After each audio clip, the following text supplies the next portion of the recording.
Where is spring, my furry friend? Don't look at me like that, with your gnashers bare like the naked branches shrouded in suspense. Ah, the honesty of February. Wretched souls dragging their stiff limbs down the street, unlike summer's posers that merrily tap dance. It wasn't me that declared 6 more weeks of winter, right after Milltown Mel kicked the can. So why the long face? Is there not a whiff of love in the air? I'm forgetting Ash Wednesday, you say, and how we're all mortal through sin. I too checked the forecast. There'll be no soot plastered to my head in February this year. Not this year. Not this year. Hello, and welcome to the China Podcast. What you heard there was a poem entitled The Honesty of February. It was submitted to us by the legendary Bill Murray, an old friend and patron of the show. And don't be hasty, we don't go hounding him for money. He provides us with content, and that's more than we can ask of him. He's a good egg, is our Bill. He is. And he's right, February is a weird month for many reasons. It's the shortest month of the year, but you know what, it often feels like the longest. And right now in China, it's cold, it's damp, it's kind of miserable. It is. If we're being honest about things. Very few crows about though. That is true, actually, yeah. Nothing quite says misery. Like a few. Like the crows that you see sitting on the telephone wire in the cold drizzle. Yeah. A murder. A murder of crows. It's the collective noun for a group of crows. That says it all, really, yeah. You don't see so many crows in China all the same. No, but they do exist. They're just not so visible. There's a legend that goes back to the Qing dynasty of how crows were worshipped as sacred birds at the Forbidden City in Beijing. The Manchu people who resided there, they used to feed them. Every day sacrifices were made, usually killing a pig, and any scraps of the animal that weren't eaten, that was mixed with rice, and then they were put in a bucket, which was hung on top of a flagpole for the crows to come and feast. Nobody feeds the crows at the royal palace anymore. But after 200 years of being fed, they developed the habit of returning to the Forbidden City. And every evening to this day, they still do. And there is reason for worshipping crows too, right? Yeah. It involves a guy called Nurhaci. He's sometimes referred to as Nurhachu. He co-founded the Qing dynasty. When he served in the military for the Ming dynasty, his grandfather and his father were accidentally killed. So fearing a cover-up, and he thought he was next. Nurhaci, he fled, and sure enough, a band of Ming soldiers gave chase, and he was exhausted one night, and he stopped to rest by a tree amongst some reed marshes. And when the soldiers arrived, they found the place covered in crows, and they couldn't see Nurhaci through all the feathers and birds, and so they just continued on with the manhunt. And so his life was inadvertently saved by the crows. According to the legend, if yeah. you want to put it that way. Yeah, according to the legend, the crows saved his life. After he became the first emperor of the Qing dynasty, he then set out the tradition of worshipping crows as sacred birds, and he passed it on down to his descendants. Chinese crows, they're lucky sods when you think about it. Getting to do their annual migration to places like Sanya. Yeah, I bet the Irish crows are jealous. Where do you reckon the Irish equivalent of Sanya is? I don't know, Wexford. Yeah, I'd say Tremor or Dingle maybe. Somewhere in the southeast of the country. Somewhere in the southeast, yeah. Yeah, where it's nice and sunny 10 days a year. Yeah, give or take 20 degrees and some palm trees. Well, global warming, it's alive and kicking. Maybe someday. No, maybe someday soon, yeah. I bet February will still be as cold though. Yeah, isn't it just as well that China warms up fast? Yeah, it doesn't really tease us though with with summer's days here and there. Yeah. Before bam, back to wintry conditions. Yeah. That's how it is in Ireland, folks. Right, today's podcast. Crows all the way. an avian special. 40 minutes of tweeting and birdsong. Well, something is in the air this week, and it's not birds, it's love. Valentine's Day is almost upon us, one of many in China. 6 to be precise. Yeah, and more on that later. Yeah, we want to approach the whole concept of love in China from a different sort of angle. One that has perhaps been shaped by the kind of society that we see around us. What do Chinese people value in relationships? Are they driven by cultural expectancies? Is Valentine's Day just one big con job? Now, granted, there is widespread expressions of genuine intimacy. Of course there is. But there's also a material underbelly. And these are questions which we're going to explore this week. Also, green hats and why you should never be seen wearing them in China. But before we do all that, let's just take a few minutes to bring you up to speed with a couple of recent developments. Last week we talked Fight Club. We did. And since then, the original ending has been restored. Can you believe it? Yeah. And the closing on-screen message scrapped entirely. Yeah. Keyboard warriors everywhere rejoice. I bet some very, very important individuals were listening to the podcast last week. I can't think of any other explanation. It has to be it. Yeah, it doesn't happen every day that a decision like that gets overturned. Yeah, it's an awful pity those boys aren't on the VAR panel during Arsenal games. We'd be top of the league. But anyway, there you go. We also witnessed another rarity in the TV world during a scene from Reset, the Chinese drama we discussed last week. Yeah, an on-screen kiss. Did it bring a tear to your eye? I was in shock mostly. Do you know what it reminded me of? Have you ever seen the film? And I'm conscious now of the fact that we name drop films on this podcast quite a lot. Yeah, well, people like watching films. I like watching films. This is true, yeah. Have you ever seen the film Cinema Paradiso? I can't. Cinema Paradiso. I know the score. Mm-hmm. I know the score, the Ennio Morricone thing. Yeah. Right. The film itself, I can't remember. I think I've seen it. It's set in the post-World War II small town Italy. In Italy, and there's a director in it. Sicily, I think. Yeah. Yeah, it follows the life of a director from childhood.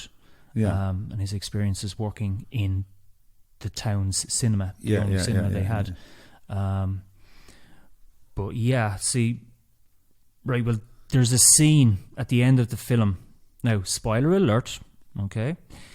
In the scene, the main character of the story returns to his Sicilian hometown from Rome for a funeral, in which the man who died leaves him a large collection of film reels that used to belong to the projector at the town's beloved cinema, where these two men used to work together.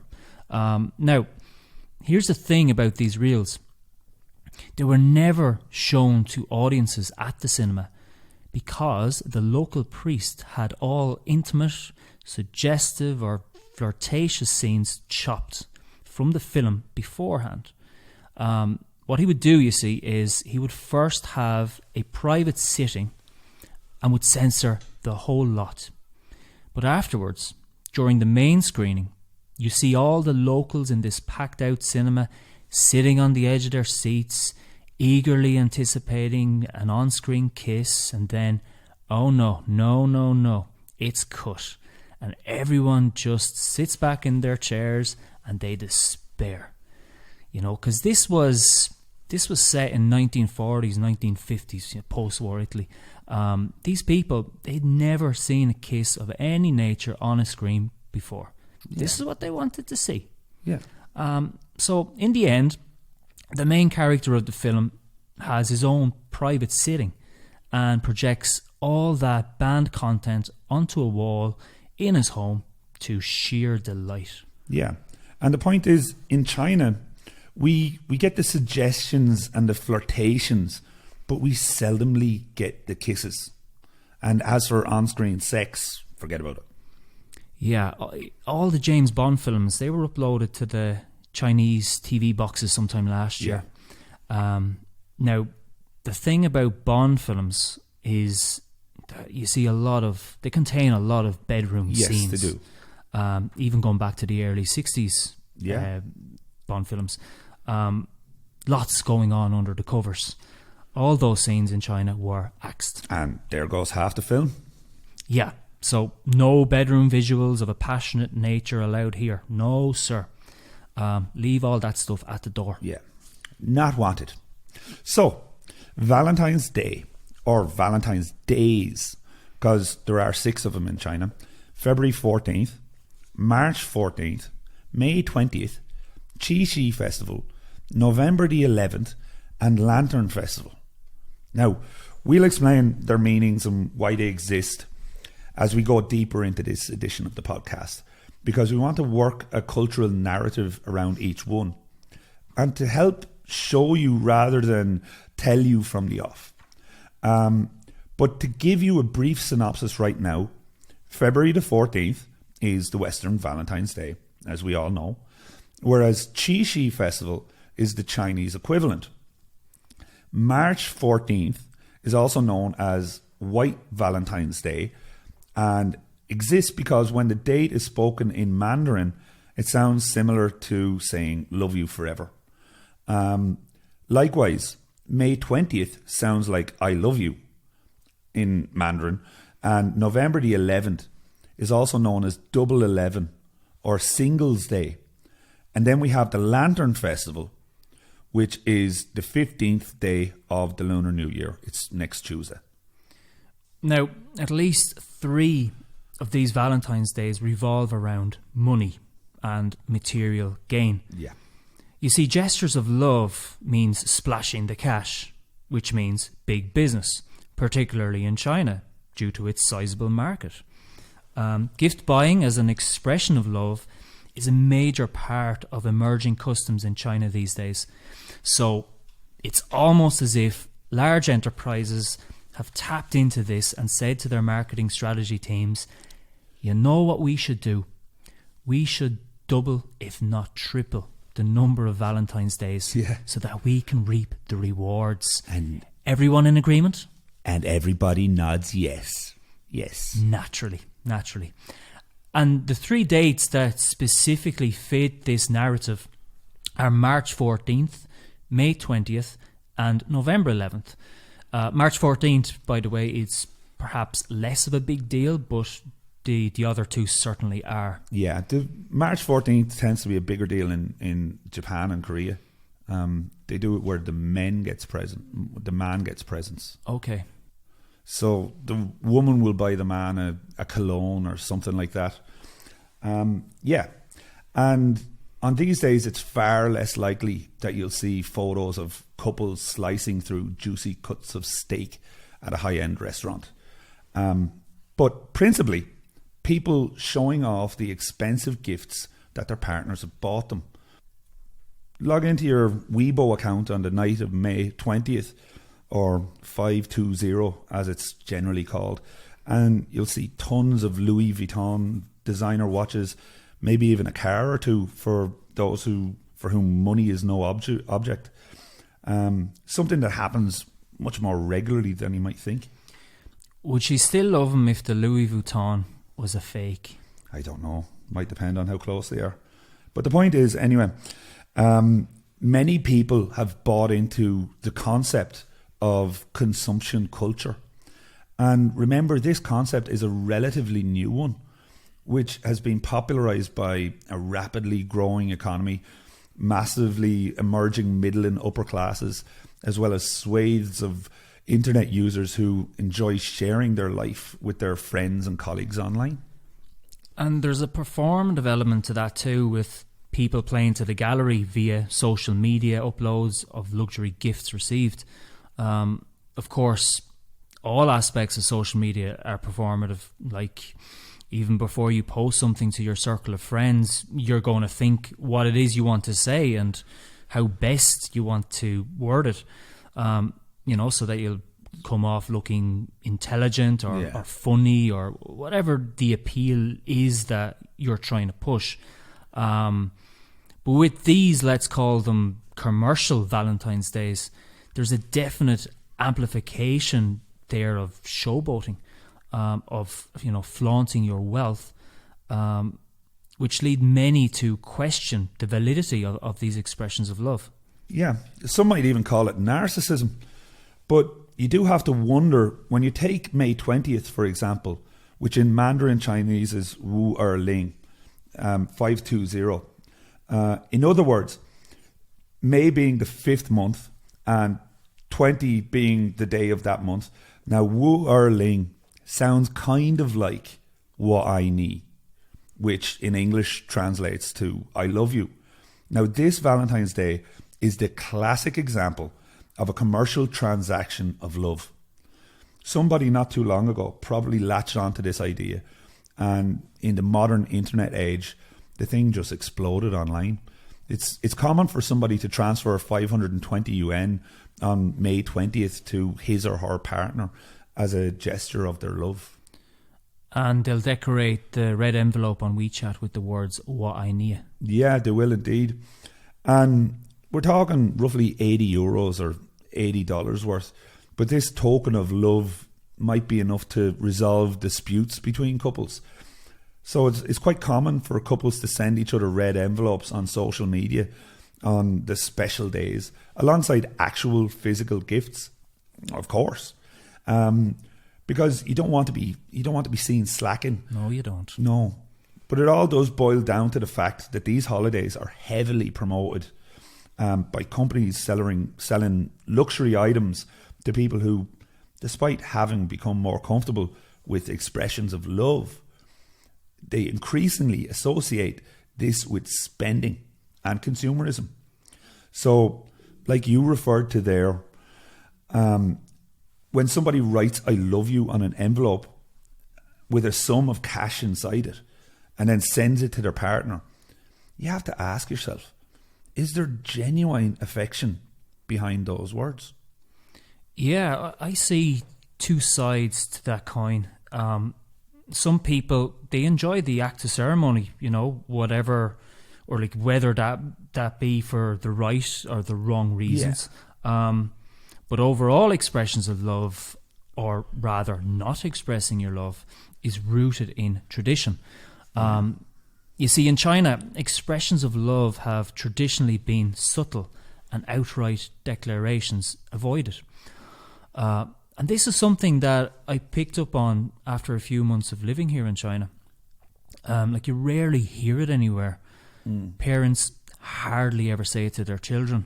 And this all stems from ancient Chinese literature, in that stories of romance seldomly contain the word love, unlike something like Jane Austen in the West. Yeah. Or any of that late 19th century romantic literature. Yeah, Wuthering Heights, the whole lot. Yeah. All that, yeah. So public and direct expressions of love are more recent developments. However, not saying "I love you" doesn't necessarily mean that love isn't expressed. The culture in China has more to do with showing love rather than saying those three little words and then not backing them up through your actions. Yeah, hence the term "actions speak louder than words." In China, the notion that romantic love is the legitimate basis of marriage developed with the cultural transformation after the May 4th movement of 1919. Now, we're not going to get into that because we don't want to stray off point. Yeah. And anyway, time is of the essence. It's there, you can look it up, but yeah, anyway, in this sense, expressions of love are, if you want, something of a revolutionary act. Yeah. Over the last 2 decades, expressions of love, romantic relationships and marriage have indeed become either more accepted or taken for granted. The Western version of Valentine's Day only became popular in China in the late 90s and soared alongside a booming economy. But not many couples across the country celebrate February the 14th with gestures of love and consumer spending. That is reserved mostly for Qixi Festival, which was only rejuvenated as the traditional Chinese Valentine's Day in its current guise a little over a decade ago. And it falls on the 7th day of the 7th lunar month. Sadly, it's commonplace on Valentine's Day to see a couple go for a nice meal, sit down opposite each other, order their food, whip out their smartphones, each of them watching different TV shows or a movie, and hardly mutter another word to one another for the rest of the night. It's like they just subscribe to these social norms without really investing in why people do this. And one wonders why the divorce rate is so high despite such a massive outpouring of love, unlike previous generations. That there speaks volumes, what you just said. Here's a little known fact. In China, after quarantine was lifted, there was a spike in divorce filings. Yeah, you just got sick of their wife or their husband or whatever, trapped in a room with him, and had never bothered to actually talk to him before. Yeah, because most of the time they spend apart. Yeah, most of the time. At work. Yeah. See each other at night. Yeah. Maybe early in the morning. Yeah. And yet, if you're divorced and single again, or if you're just young and single, not married, there's a Valentine's Day for you too. It's called Double 11, the 11th of November. And it's basically a love yourself day. And if you're in the mood for spending lavishly on discounted goods online, it's actually the biggest shopping day of the year in China. It's like Black Friday, except you have to love yourself. And now couples have bought into this too. Like, where's it going to end? Yeah, Valentine's Day for the digital age, what? Yeah. Some people even regard September 9th as an important day to mark their love because the number 9 represents eternity in traditional Chinese culture. That there might be another one we're likely to see in the near future. Yeah, could be worse. You could be walking around on Valentine's Day with a green hat on. Like the Irish team at the opening ceremony of the Winter Olympics. Yeah, Jesus. I was mortified for them. Poor tears. And you know what? It didn't take me long to point out their green hats. Yeah. And just remark, oh, look, they're wearing green hats. Yeah. Now, wait a second here. Now, those of you listening who are thinking, these two boys, they're Irish. What's the problem with the green hats? We're going to tell you, you should never wear a green hat in China. Yeah, so if you want to avoid public humiliation, please listen up. So in China, wearing a green hat, or Dai Lu Maozi, it's a cultural faux pas, as it symbolises that your partner has been cheating or doing the dirty on you. Why? Because the phrase sounds similar in Chinese to the Mandarin word for a cuckold. Wearing one out is a bit of a dumb move, and while receiving one for Valentine's Day, that's bad news. And like 520 or 520, that's yet another example of just how often language and symbolism are closely intertwined in China. But the story of green hats dates back to both the Tang and Yuan dynasties. Mm-hmm. The first involves a cheating wife. The second, how the relatives of prostitutes were forced to wear green hats. So during the Tang dynasty, that's where we're going to start. Yeah. Which it lasted from 618 to 907. Yeah. There was a scholar by the name of Li Yuanming who was married to a beautiful woman called Cifu. Now, Li Yuanming was a dedicated literati, and he would spend late nights with his friends composing and debating poetry, which sometimes meant taking business trips for days at a time. Naturally, his wife felt neglected. He was hardly ever there. And it was during one of these occasions when he was away that Li Yuanming's wife hooked up with their next door neighbour, who was a widowed cloth merchant. At the time, scholars often wore a special type of green hat to state their profession. So, to signal to her secret lover that her husband was out of town, Cifu would don her husband's green hat and walk outside where she could be seen. This affair went on for some time until one day Li Yuanming forgot a volume of his poetry and so returned back home. It was then, of course, that he discovered what was going on. He flipped out, right, making a huge scene that was witnessed by many other neighbours and passers-by. Word of Li Yuanming's shame spread around town, and particularly his wife's usage of her husband's green hat while he was away, and what it meant she was going to do. Yeah, so the green hat means you're going to get jiggy with the neighbours. Yes. Yeah, so if you're wearing a green hat, you're getting jiggy with the neighbours. Right, which is bad. And there's another story, and the other story centres around the relatives of prostitutes during the Yuan dynasty. The Yuan dynasty was short-lived. That was the Mongolian dynasty, which was China's first foreign ruling dynasty. During the Yuan dynasty, prostitution was a lucrative business, but in the Yuan, strict society rules were enforced to identify one's status. For male and female prostitutes, this meant wearing a green hat when wandering about the town. And this rule extended to the person's family as well. They also had to wear green hats. And wearing a green hat and what it represents eventually became ingrained in Chinese society. And so it became the norm to never wear them. It's believed that losing one's wife is the worst case scenario for a man, second only to losing one's father. So you might understand the cultural stigma that is attached to it. Not wearing green hats as such, but infidelity. Wearing them will not elicit ridicule and laughter, but a great deal of shame as well. And what about the Catholic bishops in China? Like, how do they get on when wearing their green mitres, as their hats are called? Yeah. And bear in mind that China has anywhere between 6 and 12 million Roman Catholics living in the country, depending, of course, on which sources you want to believe. So, yeah, there are plenty of bishops to go around, so plenty of green hats, or so you would think.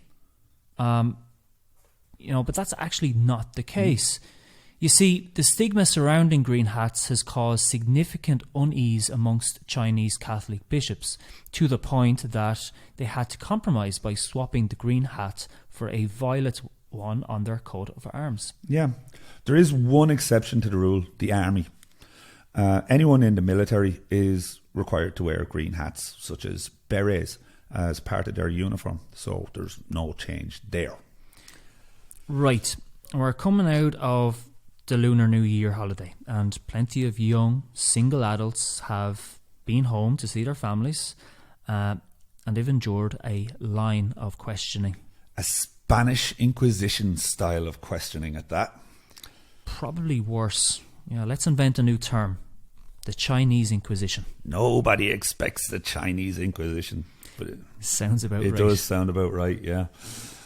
Yes, and this little fact of Chinese life being the pressure placed upon young people in China to settle down as quickly as possible has given rise to one of those phenomenons that can only exist in a country like China: the hiring of fake boyfriends and girlfriends to take home to meet the family. Yeah, would it not just prolong the inevitable?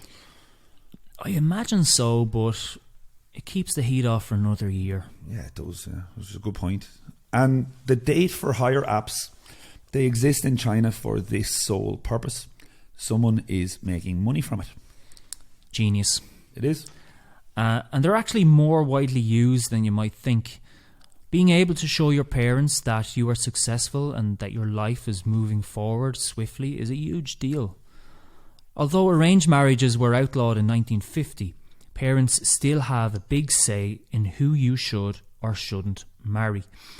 Granted, parents worry about their children, but they also worry about who's going to take care of them when they get old, and also if they'll have any grandchildren that will carry on the family name. Yeah, and fewer millennials are getting married due to the rising cost of living. The expectancy in modern China to buy a house, to buy a car, to have 2 or 3 children, something that the government are now pushing, and we won't get into it, it's a whole other discussion. It's too much for some people. It's just too much. Yeah, that and what I personally believe is a greater pursuit of individuality amongst Chinese young people. Yeah, there's that too. Yeah. We've also got a huge gender imbalance in China. For every 100 females in China, there are 118 males. Now, if you compare that to the global average of 103 males to 107 females, this is a consequence of the one-child policy. And that existed up until not long ago at all. Boys were always favoured, and girls were far more likely to be aborted. So in recent years, the Chinese government have stepped in to try and buck this trend. They have indeed, yes. First with the 2-child policy, and now with the 3-child policy, which on the surface appears to have more to do with a shortage of future labourers. But that's besides the point. The thing is that China is a different country now than when the 1-child policy was rigorously enforced. Rising costs all around make it financially impossible for most to have 2 or 3 children. That's just the reality. Yeah. And this comes back to parents' greatest fears, that their adult child won't be able to find a partner. Yeah, there are other ways in which this social headache is trying to be reversed.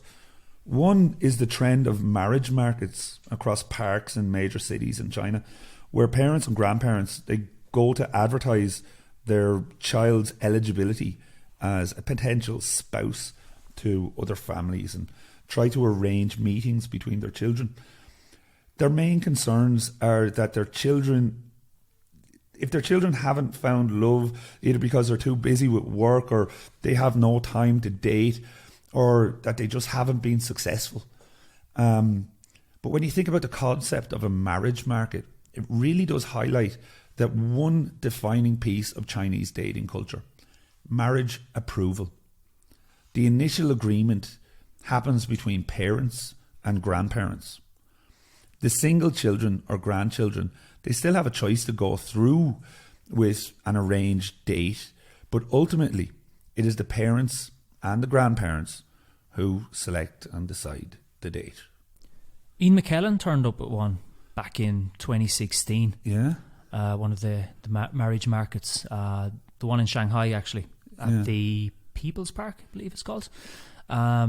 He was in China for the Shanghai International Film Festival, and you know, Eoin McKellen he's Sir Eoin McKellen, remembered famously for his role as Gandalf in Lord of the Rings, Gandalf the Wizard.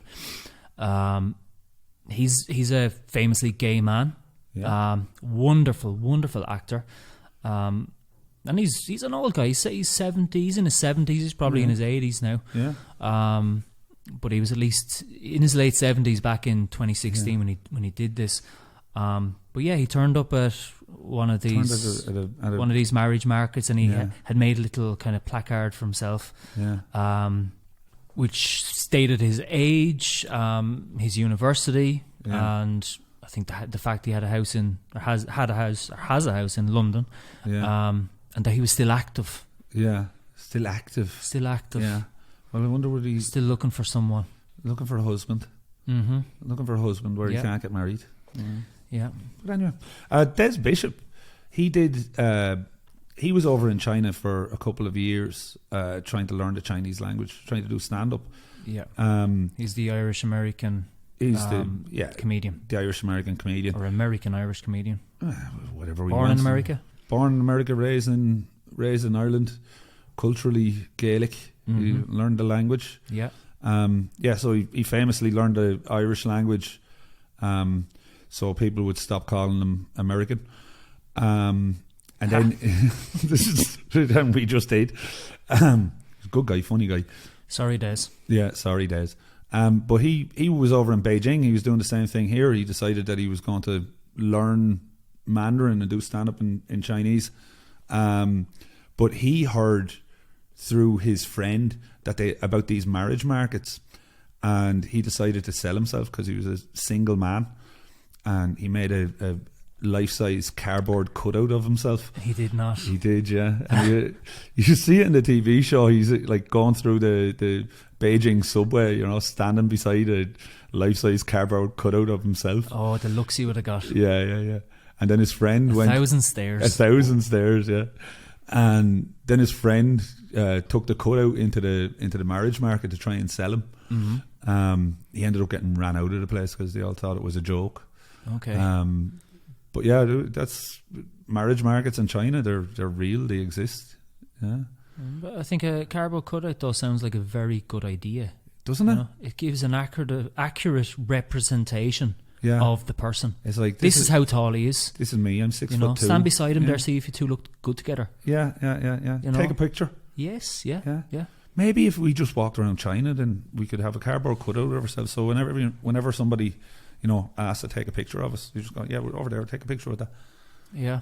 It's something that maybe Li Yuanming should have done. Maybe. Back in the day, during the Tang Dynasty. Yeah. Left it with his wife. Yeah, maybe. She may not have felt neglected. Yeah, she could go up and give it a hug and a kiss whenever she felt lonely. Mm.